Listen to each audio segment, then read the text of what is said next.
Thank you very much, Sam. Hello, everyone. Before starting, I would like to thank once more to the SDSN and Pontifical Academy of Science teams for the opportunity of coming together and learning from the amazing experiences of one another.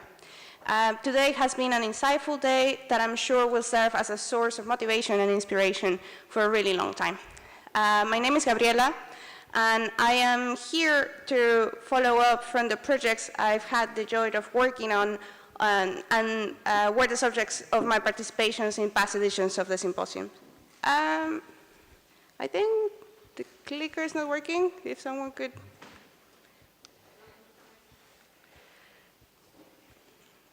Nope. No, it's switched on. All right. The first item, oh, there you go, thank you. The first item of this list is Engineering for International Development at University College London. The first time I came to the Vatican Youth Symposium, I shared my experiences working as a volunteer for Engineers Without Borders UK. The organization gave me the chance to work for years in Mexico, my home country, with rural communities without access to clean water since the beginning of my undergrad studies. We managed to install rainwater harvesting systems in schools and clinics, allowing over 500 people to have access to safe water. It was this initial work what showed me the power of science, engineering, and technology to improve human lives and to push forward the SDGs. It soon became clear that these kind of experiences, paired with appropriate knowledge and expertise, had to be available to anyone studying STEM subjects and beyond. As a result of years of work and several conversations with the authorities of the universities, and thanks to the brilliant leadership of Professor Preeti Parikh, today there is a new master's degree at University College London from which I'm proud to be a graduate. As part of my studies, I worked with a UK Department for International Development project in Sierra Leone, developing a framework to measure, evaluate, and reinforce climate change resilience of urban water systems.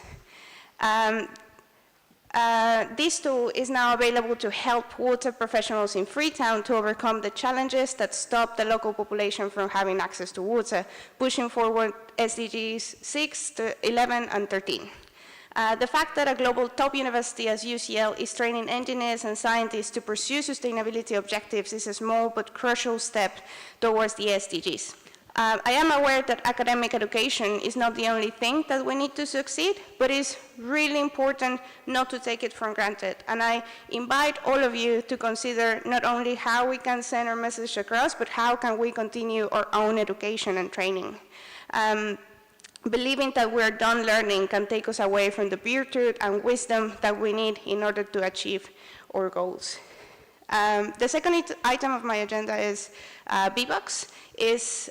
When I came to the Vatican Youth Symposium last year, I shared my experiences working with this London-based company that designs, produces, and implements smart solar technologies for the developing world.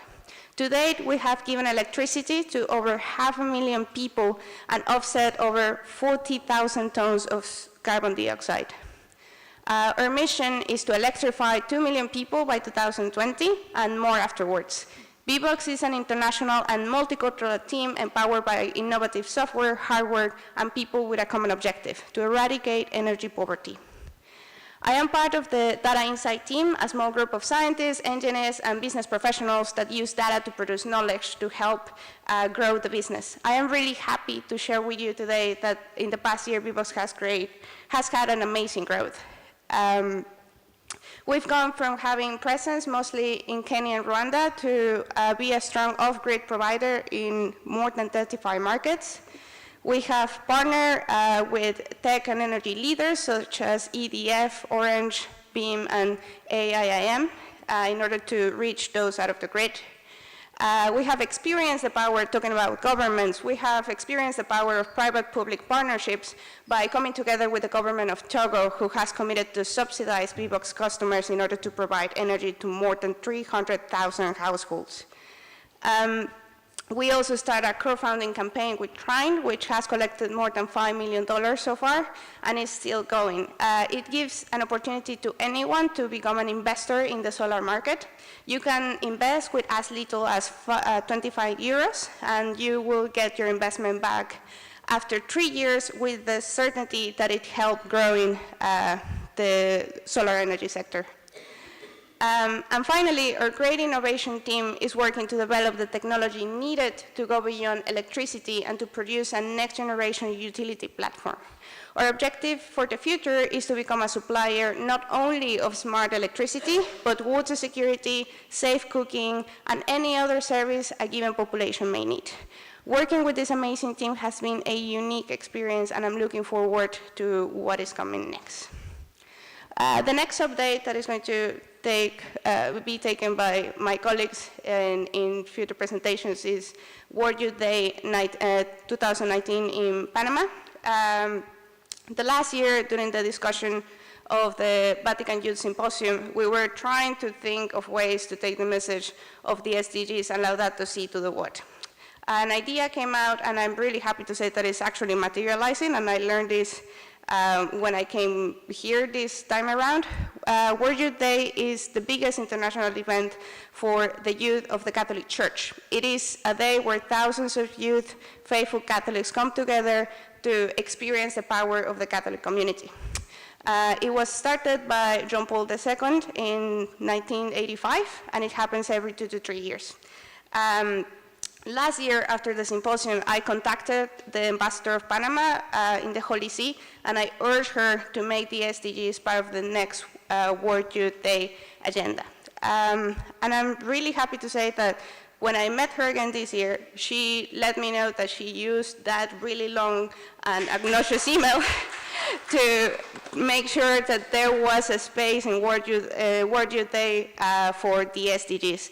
And I'm sure that the great work that the SDSN is doing is going to have a huge impact, and I really can't wait to hear more about what these guys are doing. So it's really, really great.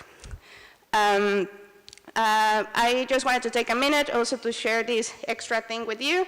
In the middle of all these things, I found some time to try to go and run.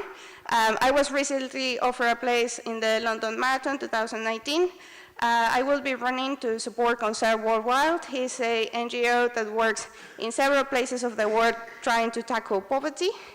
I started training for this a couple of weeks ago, so naturally everything hurts. But I am really happy to do it. I have to fundraise 2,000 British pounds for this, and I'm going to be sharing this fundraising page with all of you in social media and in any possible way. And if more than half the donations come from either this event or people linked to this great network, I'm going to make myself and wear this t-shirt. So if you're interested, please do support. I really like to make it and wear it. And I would like to finish with a few remarks about what I call the blessings of the Vatican Youth Symposium.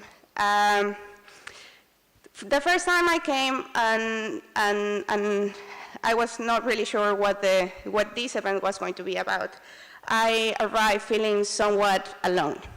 I knew that I was working for sustainability, and I believe in the importance of that work, and I knew that I could keep going, putting all my energy and resources into it. Nevertheless, I was not aware of the work other people with similar age, background, and experiences were doing. And the lack of this awareness made me feel like things that were crucial and really, really important to me really didn't matter to other people. So the Vatican Youth Symposium has again and again given me the amazing opportunity of connecting with great individuals and to construct a network that not only keeps me motivated, but reminds me constantly that the work done is relevant and necessary. I do not have enough words to thank the SDSN and the Pontifical Academy of Science for making all this possible. I hope you have had a great experience so far, and I look forward to keep growing the links and friendships that have been born in this amazing place. Thank you very much. Thank you.